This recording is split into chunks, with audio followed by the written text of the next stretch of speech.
descobriram uma coisa assim, absurdamente. Você dava aí dermografia aí falando sobre isso aí.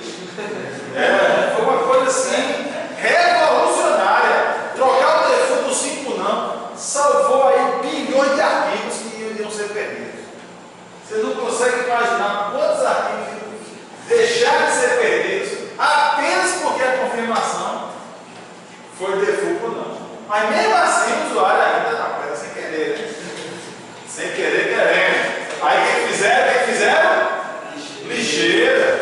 Fizeram a lixeira. O cara manda para a lixeira. Só que o cara que inventou a lixeira também inventou o shift dela. Eu particularmente, eu tenho nome. Não uso shift dela para nada, nunca. Eu não uso shift dela. Só uso ele. É errado. É errado. Faça, não seja o inimigo do CSO. Pelo amor de Deus. Eu jamais vou para shift dela. Perto dela. Para a lixeira. Minha lixeira tem 10 GB. Vem na vida, eu vou lá e não é para deletar e lá e apagar. Deletar e deixa lá, lixeira. Deixa lá, enchendo. Eu tenho um trabalho na cadeia, mas enchendo lá. Quando chega lá, me dirá, e para aquele lixeira. Para mim já me salvou bastante. Várias vezes, eita, aquele arquivo aqui na lixeira. Às vezes acontece. E você, esse trabalho aqui não é mais não. Aí daqui uma semana, bicho, aquele trabalho lá que tu fez, tu tem ainda, velho? Faz, eu não. Tô com lá, aí eu vou lá na lixeira, tá aqui na lixeira ainda, ó. Excluí o trabalho, mas tá ali na lixeira, excluí o deixar essa cara ali. Cara, reprova ali qual foi o trabalho que você fez? Hã? Reprova ali qual foi o trabalho que você fez? Não dá. Então, assim, eu não uso shift del para nada, eu só uso del. Del vai embora. A lixeira fica lá. Eu posso pagar a lixeira. Porque da vida aí é o recomendado.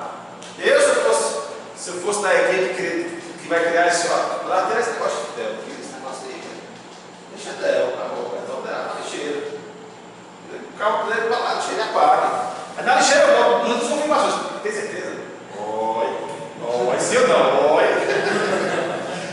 Quer apagar a lixeira? Tem certeza? Sim ou não? Oi, sim ou não? Assim? Oi, sim ou não?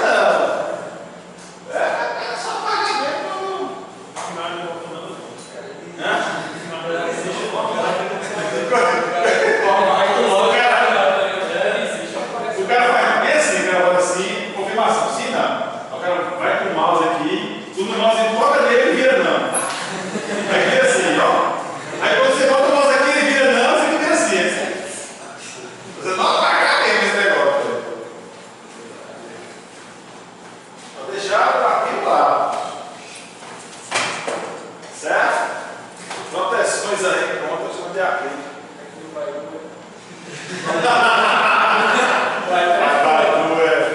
Vai Deseja instalar, vai do. Não instalar. Você quer pagar o Baidu? Sim! Mas você quer instalar. Baidu desinstalar.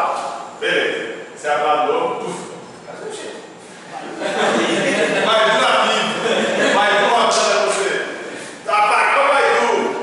Beleza. Daqui a pouco o Baidu encontrou no seu pescoço. Eu vou nem apagar, não vou procurar nada não, pô. Eu achei que você disse que não tem opção de instalar, ninguém resiste. Não tem. Você chega no registro do Windows, remove a linha do Baidu, fecha o registro, você abre o registro, ele está lá de novo, pô. Só falta isso, velho.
exploits que o usuário faz são inúmeras, algumas vai ser o que ele fazer.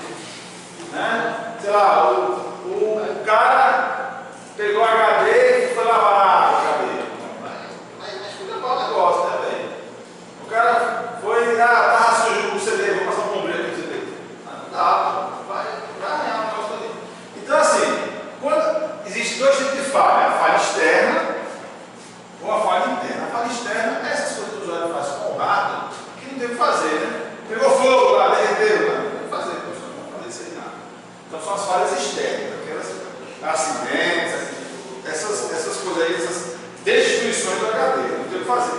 Agora, na interna, que são os erros que o usuário faz, o erro de software, o erro de hardware, o é só para atuar. Como é o caso dos backbots que nós vimos hoje, não, o erro de hardware, o é só para atuar, impedindo que ele grave no backblock. Às vezes tem um erro de software, um bug no software que vai de repente apagar alguma coisa, o SO não permite. Né? Então são erros que o SO pode atuar. São chamados erros internos.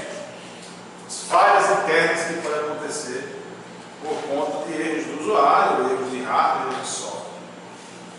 Certo? Externo, esses acidentes aí realmente não tem o que fazer. Certo? O nosso segundo inimigo é o usuário não autorizado, né? Aquele cara que quer ver suas coisas sem você querer, né? É aquela namorada que quer ler sua agenda de telefone, tá? É o usuário não autorizado, né? Quer ver a sua agenda no seu celular. Então, assim, você tem que garantir, fazer mecanismos para proteger o seu computador desse tipo de usuário. Geralmente as invasões são pela internet, né? Através de vírus. Os vírus hoje, os bons não, os maus vírus hoje, os legais, os vírus hoje que realmente foram feitos por profissionais, eles não destroem sua máquina, eles não apagam seus arquivos, ele não vai derrubar o desempenho da sua máquina. O que ele faz é pegar seus dados, seus arquivos e mandar para a internet, mandar para alguém na internet. Suas senhas, suas informações, ele grava e manda para a internet. Os vírus, aqueles vírus amadores, aqueles caras que estão começando, ele faz, fica apagando arquivos, fica pesando na CPU lá, botando na CPU. Hã? Não é nada por isso. Não é nada. Isso aí é mais para iniciação. Assim. Se você quer entrar aqui no grupo, você vai ter que criar aí um vírus para apagar aí os computadores aí no site qualquer. Iniciação do grupo, tá ligado? Essa história aí, para ser aceito no grupo de hackers. Fazer um negócio aí para tirar o site da NASA do ar. A NASA é boa, todo mundo quer tirar a NASA do ar, né? É a iniciação. Nossa, cara, qualquer Zé Mamão aí. Qualquer Zé Mamão tira. A NASA é toda fazer a iniciação. Mas os vírus mesmo, que são pesados hoje, eles jogam suas informações na rede, as suas senhas para destinatários aí. E aí, esse tipo de coisa que vai causar a falha de segurança, né? Quando esses usuários não técnicos, não habilitados, vão pegar essas informações, pode fazer espionagem, né? A questão de uma empresa vai lançar um produto. Vai sair o filme dos Vingadores, o cara entrou lá, baixou o filme e jogou na rede. Antes do filme chegar no cinema. Quer dizer, vazou isso, porque é um bom negócio, né? Quer dizer, muita gente vai deixar de vai assistir, assistir o filme e tal. Ou no cinema nada. O que acontece? Isso aí é ruim, né? Isso aí é a espionagem de uma empresa querendo quebrar a outra, certo? Aplicando golpe, né? O bandido liga aí, manda um e-mail. Você acaba de ganhar uma prêmio danada. Rapaz, veja as suas fotos. Olha o que estão falando de você na internet, bota o link lá e você clica lá. Já era, velho. Já era. Eita, você está aqui com a intimação da Polícia Federal, clique aqui para ver a intimação. Você está com a intimação federal. Já era. Depois os usuários chegam, não fiz nada, não. Foi minha, não. Não foi minha, não. Mas foi, porque clicou, não devia. Foi do usuário também, que facilitou. Mas a questão dos vírus, né? A questão dos vírus, aí realmente a maioria dos usuários não vai detectar, os antivírus têm que ser potentes. Eu já vi dizer que as empresas de antivírus criam muitos vírus, né? Só que não vendem os antivírus.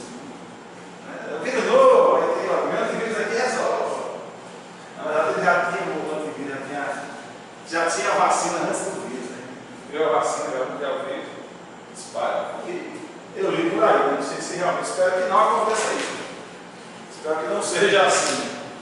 Certo? O vírus aí, aquela de sempre, os cavalos de Troia que enchem sua máquina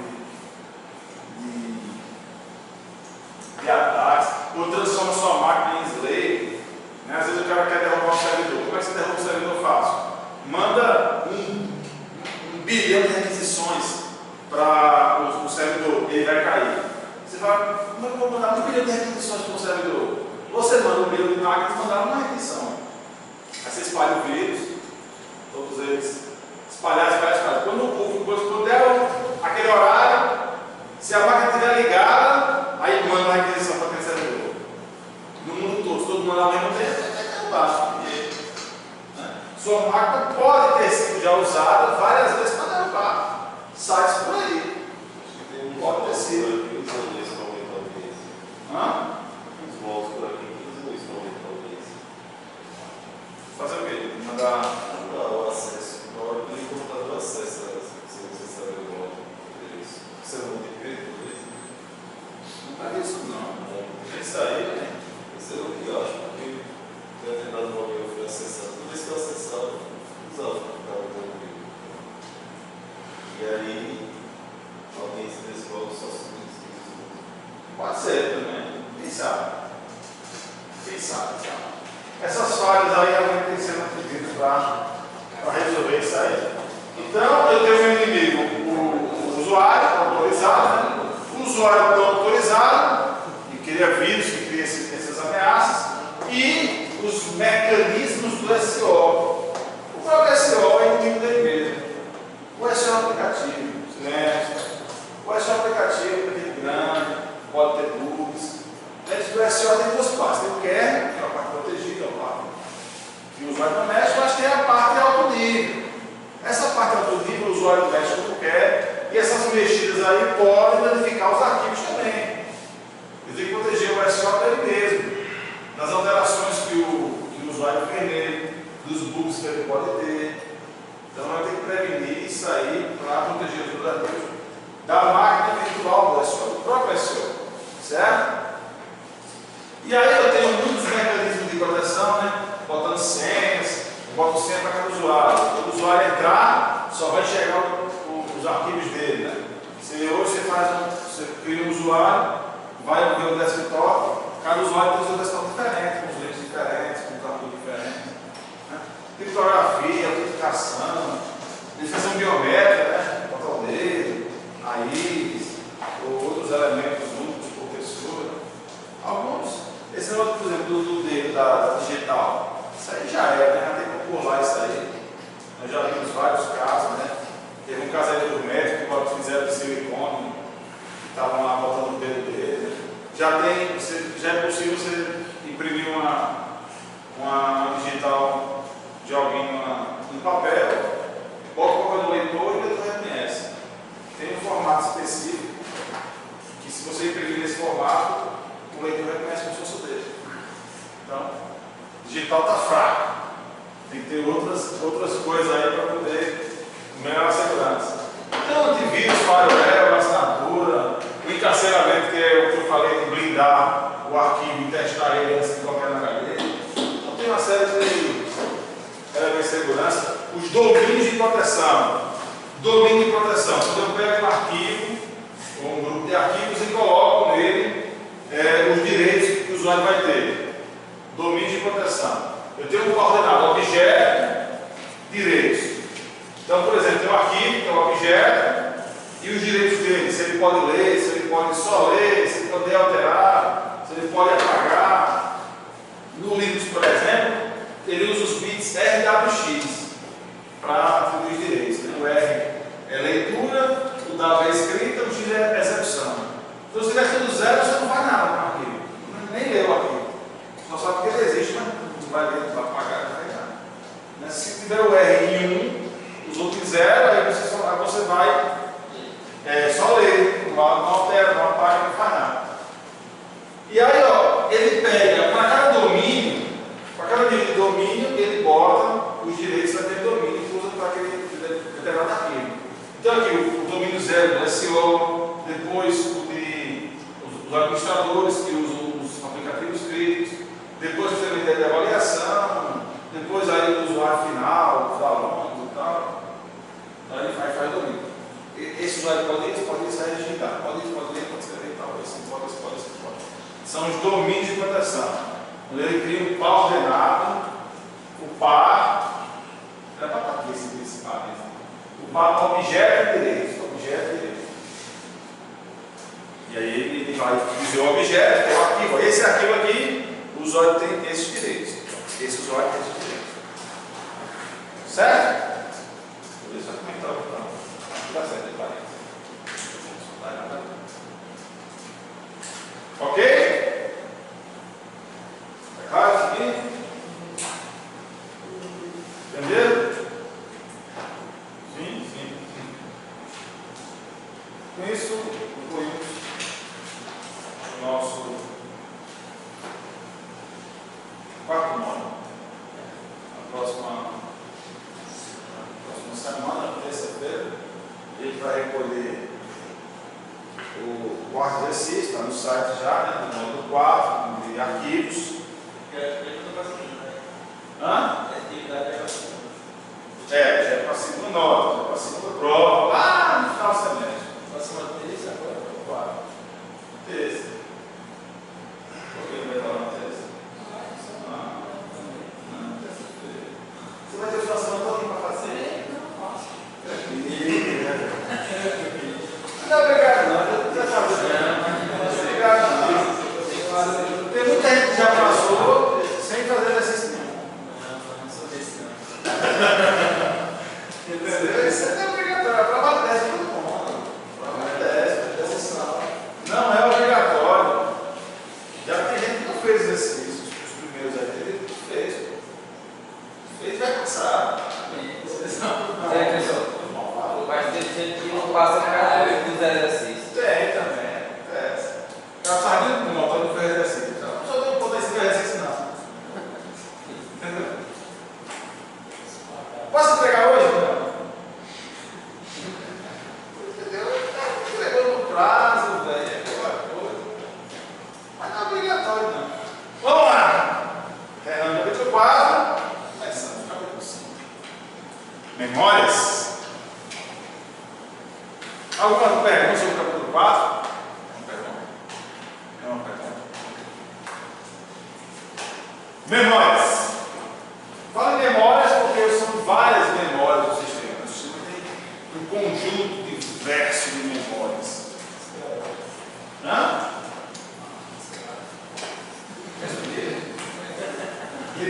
Tem aqui, assim. Tem ar ao seu redor à vontade. Pode respirar. Pronto. Agora eu vou continuar aqui. Vamos lá. Quando eu falo em memórias, é porque o sistema tem muitas memórias. A gente conhece a memória RAM, memória virtual, tem muitas outras. Memória cache, registrador. Está cheio de memória. Neste módulo, nós vamos estudar as memórias do sistema e, claro, o gerente de memória, que é uma parte do SO responsável pelo controle das memórias, né?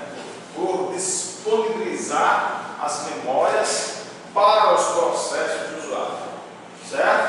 E o meu gerente de memória ele tem as funções básicas de controlar as partes de memória que estão em uso ou não, então saber que parte está em uso, que parte está livre, que pode ser usado por alguém, que não pode ser usado.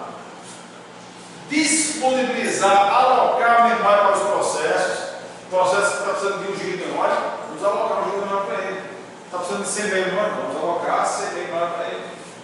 Ah, mas ele está precisando de 1 GB, ele não tem 1 GB. Vamos providenciar 1 GB para ele. Certo? Memória virtual, memórias alternativas aí, tem que providenciar. E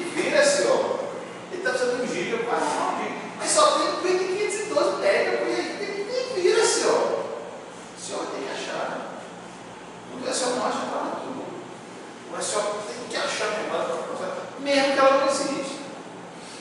Eu só tenho que inventar memória. Tem que se virar em memória. Nós vamos aprender como é que vai ser o se virar em memória. E ele se vira em memória. E aí vai descobrir como é que isso acontece. Certo? Como é que o gerenciador de memória faz isso. E realizar o swap. O swap é a troca de processo entre as memórias. Então, são várias memórias, ele sai de uma, entra na outra, ele sai de uma, entra na outra. Isso é o swap. Quando ele sai de uma memória e entra na outra. Ele entra na memória. É o swap. Está entrando na memória. Está fazendo o swap. Então, são as funções básicas do meu gerente de memória. Esse meu gerente de memória, ele atua em duas áreas básicas. São as classes. Duas classes que ele atua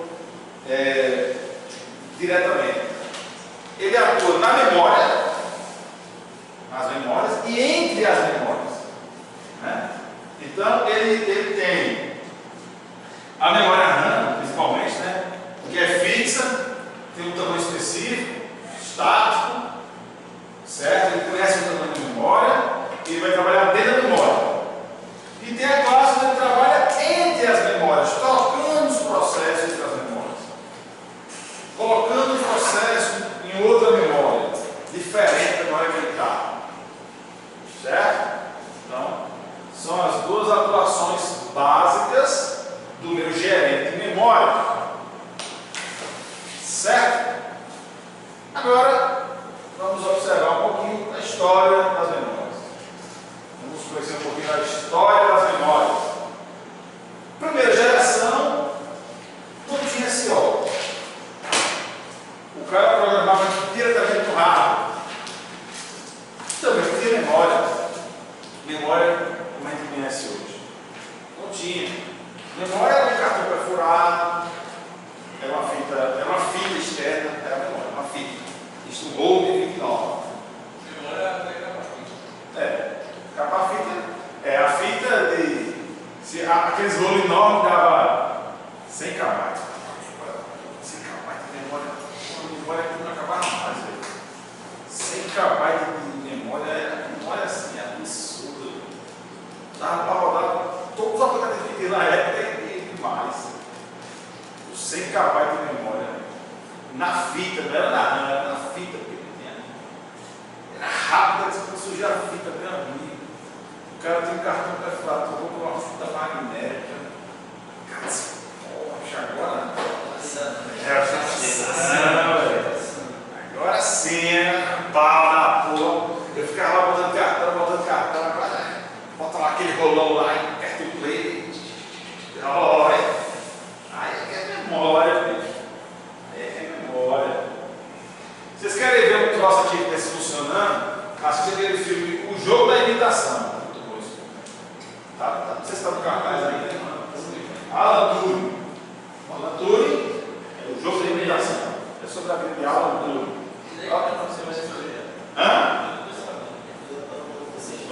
O Jogo da Imitação. Sobre Alan Turing, a vida de Alan Turing. Ganhou, não sei o que, mas eu soube que ganhou. Não, o melhor ator foi a teoria de Turing. O melhor ator. Aquele cara ali, eu pensei que era o Steve Hoffman. Eu pensei que era o próprio cara lá. Porra, foi parecido demais. Mas esse jogo da imitação é muito bom. Quem não assistiu, assiste. Vale a pena a história de Alan Turing. Foram os caras que inventaram o computador. Foram os caras que realmente contribuíram de maneira pesada para que a gente possa estar aqui hoje falando sobre o computador. Para vocês. É um filme interessantíssimo. Quem quer ver esse negócio aí de memória externa, ele cria a máquina lá dele, é muito show, muito show. O filme é muito show. Eu assisti, assim, eu recomendo bastante. Quem quer ver o início da computação, a computação nascendo, tá? Muita gente dizendo, mas máquina, essa máquina não funciona não, poderia essa porra aí. Vai funcionar. Não funciona não, rapaz, eu tirei do exército, não tirei essa porra. Assiste, é bem legal. Salvou um bocado de gente aí. Vamos lá. Então, primeira geração era essa época aí, essa época que tinha SO, surgiu o chip de memória, RAM, o chip, e aí eu tinha a memória monotarefa, né? O SO nessa época era monotarefa.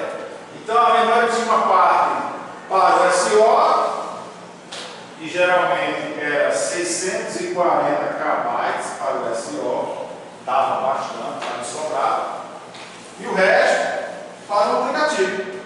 Um aplicativo. Sei lá, aqui tinha 1 MB. Mas se fosse um aplicativo que só usasse, sei lá, 100 KB de memória, o bloco não era ali. Não importa, ia dar o mega todo por aí. Certo? Porque é uma tarefa. O que fazer? É um processo rodando por vez.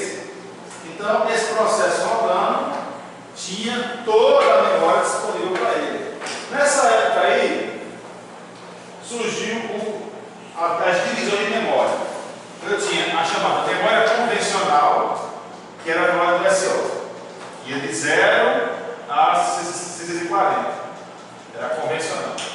Aí eu tinha aqui um espaço, até um mega, que era 300 e poucos trabalhos aqui, quase 400 aqui, que dava um mega, que era a área transitória, usada para elementos. Ctrl+C aqui para essa área aqui. É uma memória transitória. Daqui para cima é chamada memória estendida.